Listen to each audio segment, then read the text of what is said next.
स्वागत है आप सभी लोगों का सोलो लेवलिंग के एक नए एपिसोड के अंदर। तो जैसा कि हमने लास्ट वाला एपिसोड में देख लिया था कि मिस्टर च्यूल और उनके जो साथी होते हैं वो एक कैदी को एक खाली सी जगह पर ले जाते हैं और वो देखना चाहते हैं कि आखिरकार 24 घंटे के बाद क्या होगा। लेकिन उस कैदी की तो बहुत ही ज्यादा हालत खराब होती है और वहीं पे हमारा लास्ट वाला एपिसोड खत्म हो गया था। तो इस एपिसोड की शुरुआत में हम लोग उसी क्रिमिनल को देखते हैं जो कि बहुत ही तेजी से रो रहा होता है और ऑफिसर से बोलता है कि प्लीज ऑफिसर मेरे को छोड़ दो, क्या तुम सीरियसली ऐसा मत करो, मैं मर जाऊंगा। जिसपे वो ऑफिसर उससे कहता है अरे तुम चुपचाप रहो, हमको कुछ इन्वेस्टिगेशन करना है तो इसलिए तुम यहीं पे शांत रहो, तुम्हें कुछ भी नहीं होने देंगे हम लोग। लेकिन वो क्रिमिनल तो रोते हुए फिर से उससे कहता है कि मैं तुमको कह रहा हूँ मैं मर जाऊंगा, मैं बेमतलब में मार जाऊंगा, उसने मेरे से कहा था वो मेरे को मार देगा, प्लीज प्लीज मेरे को छोड़ दो, मत करो, कुछ भी मत करो प्लीज, वो मेरे को मार देगा। जिस पे वो ऑफिसर उससे कहता है कि तुम्हें कौन कह रहा है कि तुम मारे जाओगे, तुम चिंता मत करो, हम यहाँ पर साइड में खड़े हैं ना, तुम्हें कुछ भी नहीं होने देंगे हम लोग, तुम चिंता मत करो। तभी वो अपने दूसरा जो ऑफिसर होता है किम, उससे पूछते हैं कि ऑफिसर किम वैसे भी 24 घंटे होने में कितना समय रह गया है। ऑफिसर किम उसको बताते हैं कि मैं देखता हूँ, अच्छा हाँ अभी 10 मिनट रह रहे हैं, लगभग 10 मिनट के आसपास रह रहे हैं, चलो देखते हैं क्या होगा। और मिस्टर च्यूल भी इन लोगों के साथ आए हुए होते हैं। ये तीनों के तीनों ऑफिसर्स जो होते हैं यहाँ पर इंतजार कर रहे होते हैं कि जैसा कि इस क्रिमिनल को वार्निंग दी गई थी तो देखते हैं कि क्या होगा। यहाँ पर काफी ज्यादा ठंड होती है, हालांकि तीनों ऑफिसर्स को ठंड लग रही होती है लेकिन उस क्रिमिनल की तो हालत खराब होती है, उसके पसीने छूट रहे होते हैं। लेकिन हाँ, यहाँ पर जो डर होता है वो इन ऑफिसर्स को भी होता है, लेकिन वो लोग तो बस अपनी इन्वेस्टिगेशन में लगे हुए थे। मिस्टर च्यूल अपने मन में सोचते हुए कहते हैं मिस्टर च्यूल अपने मन में सोचते हुए कहते हैं कि मुझे नहीं पता क्या रीजन है, लेकिन किसी वजह से मुझे आज का जो दिन है वो बाकी दिन की तुलना में थोड़ा सा अलग क्यों लग रहा है। तभी ऑफिसर किम अपने ऑफिसर से कहता है कि सर सर टाइम हो गया है, 24 घंटे कंप्लीट हुए। जिस पे ऑफिसर कहता है ओ सच में, चलो देखते हैं अब क्या होगा। वो क्रिमिनल भी ये बात सुनकर और ज्यादा तेजी चिल्ला चिल्ला के रोने लगता है और ये तीनों तो अब यहाँ पर इंतजार कर रहे होते हैं कि आखिरकार क्या होने वाला है। ये अपने आसपास देख रहे होते हैं बट कुछ तो हो नहीं रहा होता है। अब इस चीज को देखकर तो क्रिमिनल थोड़ा सा हैरान होता है, वो कहता है कि है कुछ कुछ कुछ हो क्यों नहीं रहा है, क्या हुआ। जिस पे जो ऑफिसर होता है वो उससे कहता है कि ओए ओए तू इधर देख कि 24 घंटे बाद तेरे को मार दिया जाएगा, पर 24 घंटे तो हो चुके हैं और अभी तक तो यहाँ पर कुछ हुआ नहीं था, क्या सच में तूने नशा वसा कर रखा था क्या? और अगर तू कुछ झूठ बोल रहा है ना तो पहले बोल रहा हूँ सच सच बता दे, हमसे एकदम सच सच बताइयो। अगर बाद में मुझे पता लगा कि तूने झूठ बोला था तो तेरे साथ बहुत बुरा होने वाला है, और अगर तेरे को कुछ सच मालूम भी है तो हमको फटाफट बता दे, इससे कि हमारा काम आसान हो जाए। जिस पे वो क्रिमिनल रोता हुआ ऑफिसर वो कहता है कि नहीं नहीं नहीं नहीं, मैं सच बोल रहा हूँ, मैंने उस दिन कुछ भी नशा नहीं किया था सर, मैं सच बोल रहा हूँ सर, मैं एकदम सच बोल रहा हूँ सर, बाकी जो लोग थे वो भी तो यही बोल रहे थे सर, हम एकदम सच बोल रहे हैं। तभी मिस्टर च्यूल को यहाँ पर कुछ अजीब सा एहसास होता है। मिस्टर च्यूल चिल्लाते हुए कहते हैं कि अपने आप को सामने दिखाओ, क्यों छुपे हुए हो, बाहर निकलो, कौन हो तुम? मैंने कहा बाहर निकलो, क्यों छुपे हुए हो? और तभी यहाँ पर एक शैडो सी आती है और इन लोगों के ऊपर अटैक कर देती है। ये सभी के सभी लोग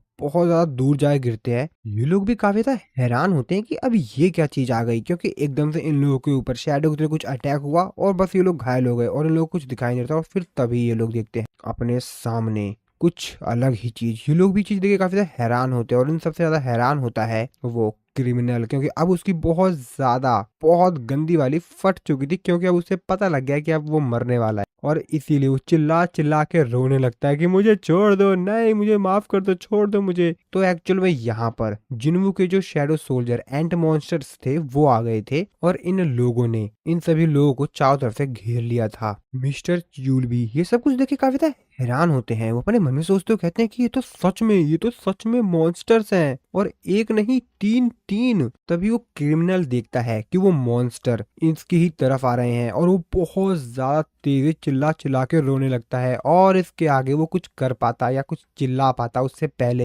जिन्वू के शैडो सोल्जर उसको खत्म कर देते हैं। चारों तरफ बस खून ही खून होता है और जिन्वू के जो शैडो सोल्जर होते हैं एंट मॉन्स्टर, वो भी पूरी तरीके से खून में सन गए होते हैं। मिस्टर च्यूली नजारा देखकर तो काफी ही ज्यादा हैरान होते हैं, उनकी तो जुबान ही नहीं खुल रही होती। वो तो ये देखकर इतने ज्यादा हैरान होते हैं कि ये क्या कर दिया इन लोगों ने। उनके पूरे पैर कांप रहे थे, उनका पूरा शरीर ही कांप रहा था, और इन एंट मॉन्स्टर्स को तो कोई भी फर्क ही नहीं पड़ा होता है, बल्कि वो उल्टा मिस्टर च्यूल और बाकी ऑफिसर्स की तरफ देखने लगते हैं। मिस्टर च्यूल इसे देखकर काफी ज्यादा हैरान होते हैं और तभी वो ध्यान से देखते हैं, अपने मन में सोचते कहते हैं कि क्या क्या इसने मेरे को देख के मुस्कुराया, ये मेरे को देख के हंस रहा था क्या अभी?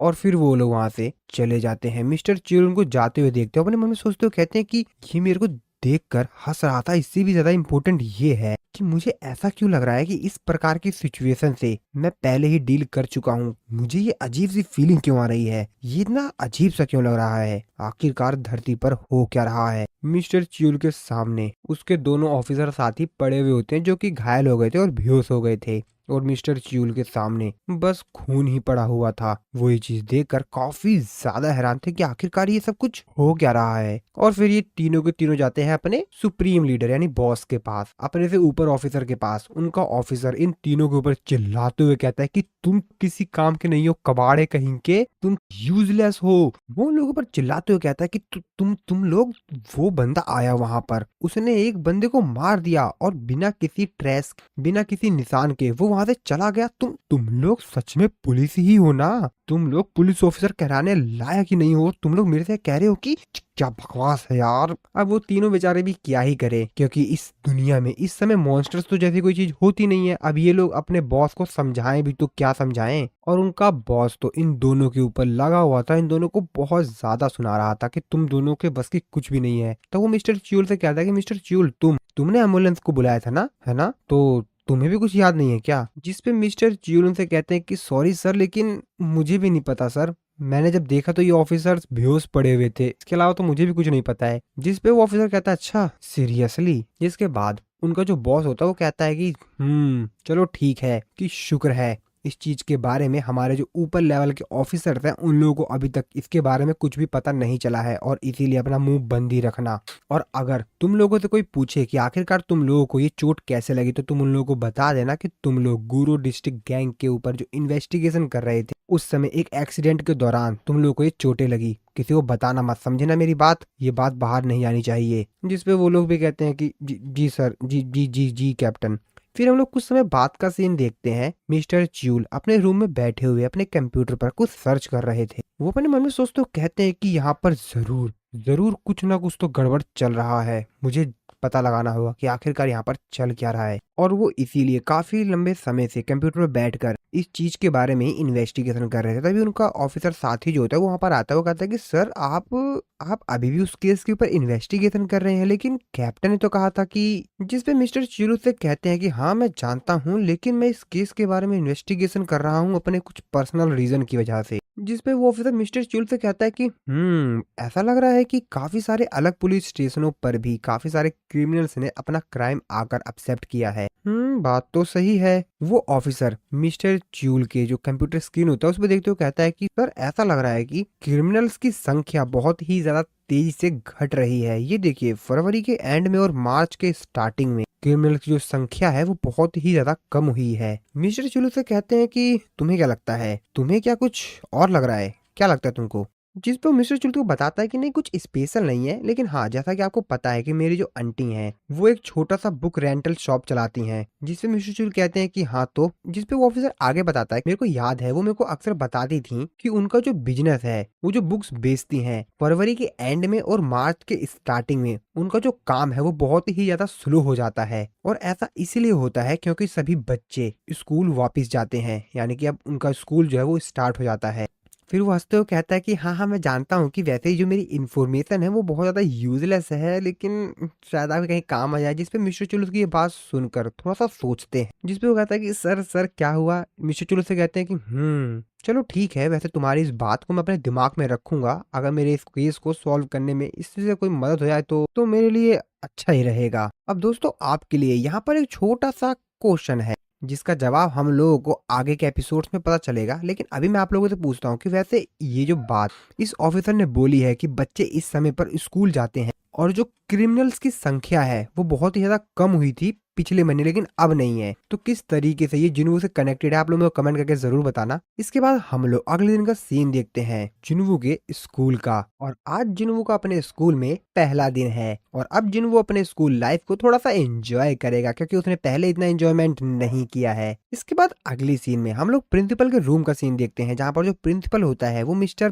पार्क जो कि टीचर होता है पीटी का, वो उससे कहते हैं कि उपद्रवी बच्चा ट्रबल मेकर जो स्टूडेंट है वो हमारे स्कूल में आ रहा है मिस्टर पार्क। तो ट्रबल मेकर स्टूडेंट टाइप यानी उपद्रवी जो बच्चे होते हैं ना, जिनका नाम सुनते ही सभी लोग समझ जाते हैं कि ये कुछ कारनामा करने वाले हैं बड़े बड़े। और वैसे देखा जाए तो जिन्वू है तो खतरनाक ही। मिस्टर पार्क जिन्वू की जो इन्फॉर्मेशन होता है उसके बारे में पढ़ते हो, कहते हैं कि देखता हूँ ये क्या है। इसके फादर एक फायर फाइटर हैं और इसकी मॉम एक हाउस वाइफ है और इसके नंबर्स भी नॉर्मल ही है, मतलब ज्यादा पढ़ना लिखने वाला बच्चा नहीं है। वैसे इसकी इन्फॉर्मेशन देखकर तो लग नहीं रहा है कि इससे कोई दिक्कत होगी, जिसपे प्रिंसिपल मिस्टर पार्क से कहते हैं कि वो दिक्कत नहीं है, थोड़ा सा तेज पढ़िए, नीचे देखिए जो कमेंट लिखा हुआ है, नीचे पढ़िए, आखिरकार वो स्कूल से अब्सेंट क्यों था उसके बारे में पढ़िए। जिसपे वो नीचे पढ़ते हैं तो वो कहते हैं ओ एक मिनट, क्या ये 2 साल के लिए घर छोड़कर भाग गया था जब ये अपने एलिमेंट्री स्कूल से निकला था और ये मिडिल स्कूल के फर्स्ट ईयर में है, क्या हाई स्कूल भी नहीं?